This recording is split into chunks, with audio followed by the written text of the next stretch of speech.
Imagine a young boy sitting quietly by a window in Mumbai. He belonged to one of India's most famous families.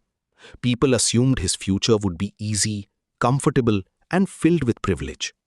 But life had different plans. That boy was Ratan Tata.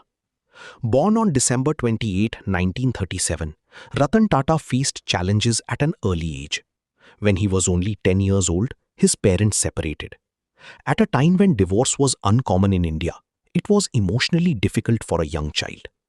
Ratan and his younger brother were raised by their grandmother, Nawajbai Tata. She taught him values that money could never buy: kindness, humility, honesty, and respect for others. Little did anyone know that these values would one day make him one of the most respected business leaders in the world. As he grew older, Ratan Tata developed a curious mind. He loved learning and dreamed of creating things that could improve people's lives. He went to America and studied architecture and engineering at Cornell University. After completing his education, he had many opportunities abroad, but he chose to return to India. He wanted to serve his country and contribute to the Tata Group. Most people expected him to begin his career in a luxurious office. Instead, Ratan Tata started at the very bottom. He worked on factory floors. He handled machinery. He worked alongside laborers. He experienced the heat, noise, and hard work that ordinary workers faced every day. This experience taught him an important lesson.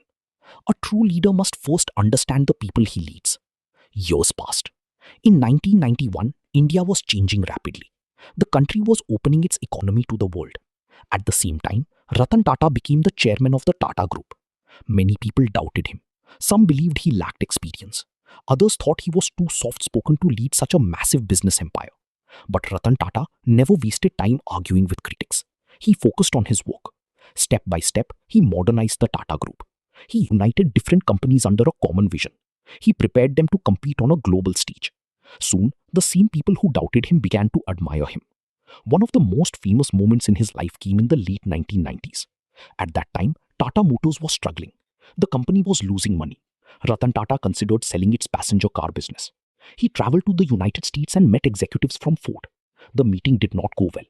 According to many accounts, a senior executive made a disrespectful remark. He reportedly suggested that Tata had no business making cars and should never have entered the industry. For anyone else, such humiliation might have ended the dream. But not for Ratan Tata. He quietly returned to India. Instead of giving up, he worked harder than ever. He strengthened Tata Motors. He invested in innovation. He refused to let criticism define his future. Then, something remarkable happened. Years later, the global financial crisis hit Ford hard. Ford decided to sell its luxury brands Jaguar and Land Rover.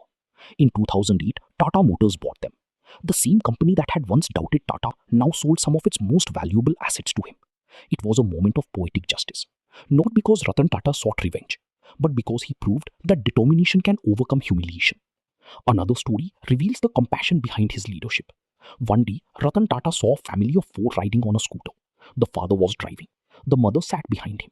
Two children were squeezed between them. The sight worried him. He thought about their safety.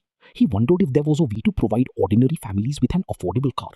That simple observation led to the dream of creating the Tata Nano. Although the Nano did not become a commercial success, the idea behind it was extraordinary.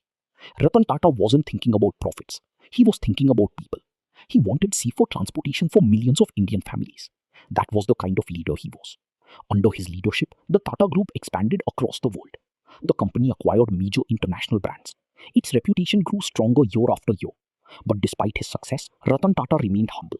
He never became known for flashy lifestyles or extravagant displays of wealth. Instead, he became known for kindness. He cared deeply about employees. He supported education, healthcare, and social welfare. When tragedy struck the Taj Mahal Palace Hotel during the 2008 Mumbai terrorist attacks, Ratan Tata personally visited employees and affected families. He listened to their stories. He offered support. He stood beside them during one of the darkest moments in their lives. Those actions earned him something more valuable than business success. They earned him trust. Even after retiring as chairman, Ratan Tata continued inspiring young people.